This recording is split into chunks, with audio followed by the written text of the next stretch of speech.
Okay, Coach. You just started your opening statement, wrapping it up this past weekend, and just you guys focus going into Friday with Sanford. Yep, we're right on track with our preparation. We start today on Sanford. We got today and tomorrow. Obviously, play Friday. As far as Saturday, exciting atmosphere, exciting crowd, energy was fantastic. I think it was an awesome environment for our guys to be able to experience and to play. And then I thought, we played well. But, you get home, you watch the film, and we've got so many things that we can improve on and get better at. And, this will be another great test. A Sanford team that's a lot like New Mexico, well coached, very high IQ guys. It's a tough scout to get ready for. And, I know our guys are excited about getting a chance to play again.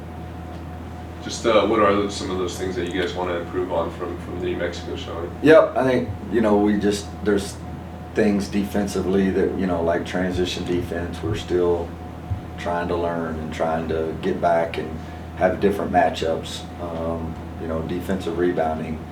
We're still not blocking out at the level that I want to block out, and just little things like our gaps. Our gaps got to continue to be aggressive, and we've got to do a good job of doing that. And now, we're playing a team that has 5 shooters on the court, so we got to learn how to get in those gaps and yet get back to shooters. So those are all things that we have to continue to improve on. And then, really, the biggest stretch for us is offensive. That stretch of just trying to improve and get better, because when you start playing other people, they're going to guard you differently, and we got to figure out what we do well.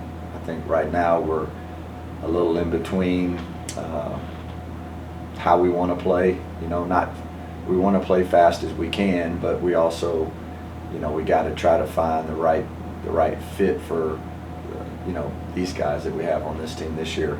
I think each year it's a lot different, because of your talent or maybe a particular position that scores it better, or maybe needs the ball in certain areas, and we're still trying to figure that out. We got to get something that fits us and our identity, because we do have some talent. We do have some guys that can score the basketball, but trying to find the right places for them and the right times for them is something that we're still trying to get there on.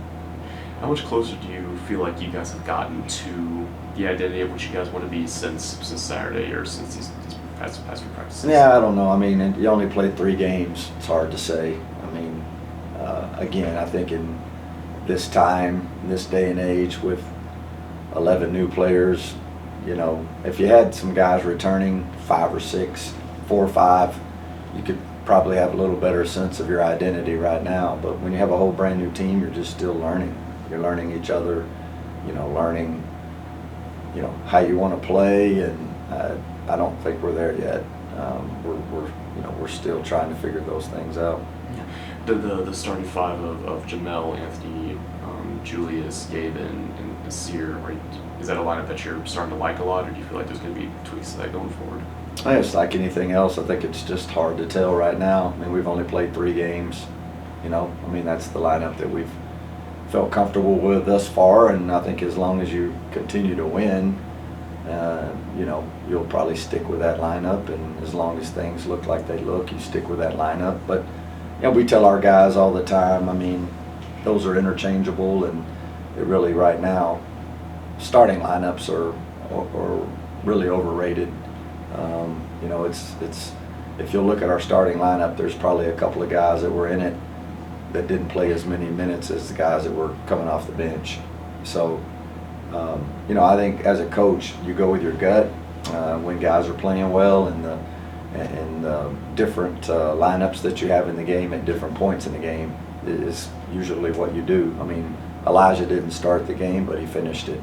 So, I think sometimes everybody gets really caught up and excited about being a starter, but for me, it doesn't really matter. Chris Terrell came off the bench and only played 11 minutes, but that was probably 11 as important minutes as that we had from anybody. Same thing with Augustine. He didn't start, but played a huge role in that game. So yeah, we're not gonna put too much emphasis on our starters and starting lineup. I think right now we're just really trying to find those groups that are playing well together, at the right time of the game.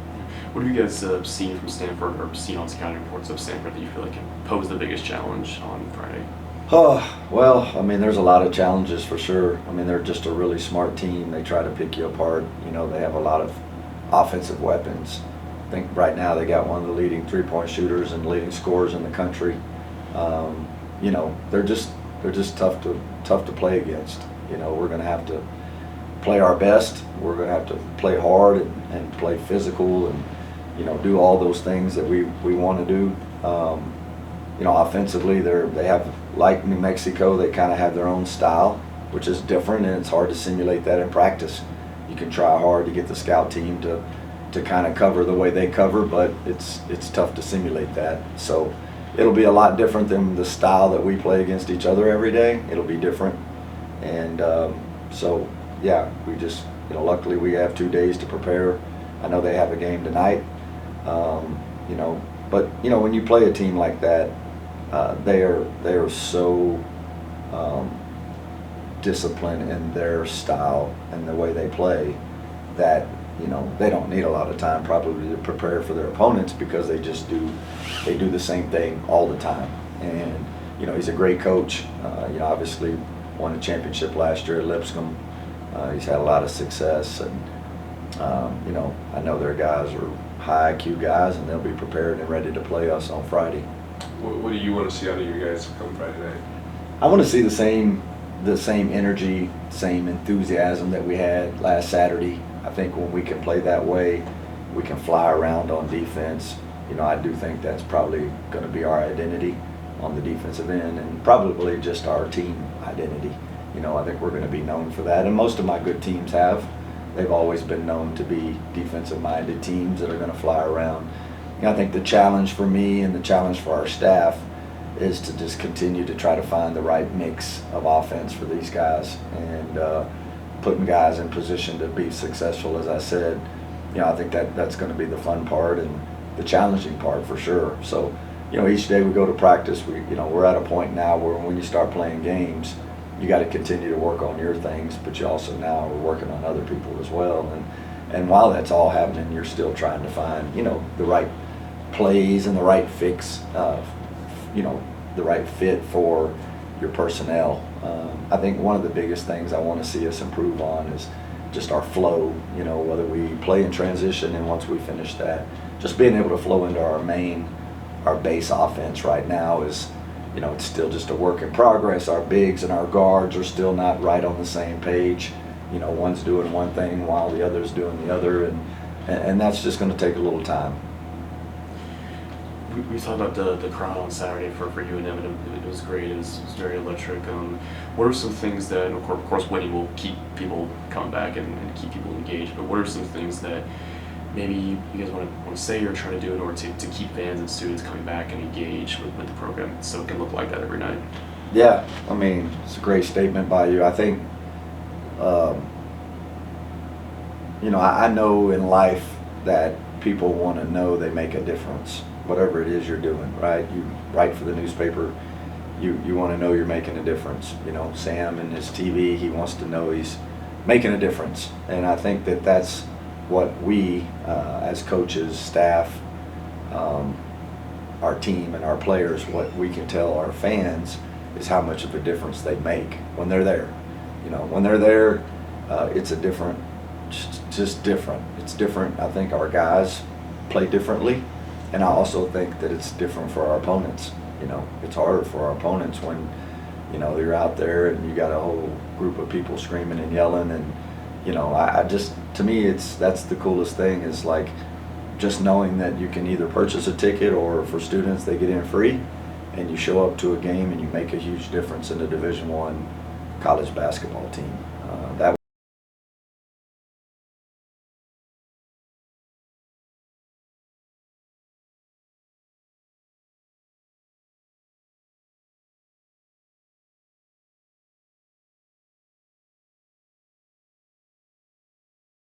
We want to make them proud. We want to play as hard as we possibly can, and when they're there, we want them to get their money's worth. And so, yeah, we're screaming out.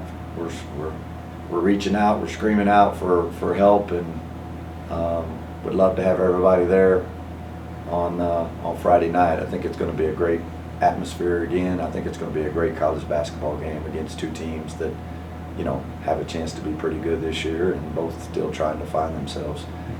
Elijah did pretty well coming off the bench against UNM.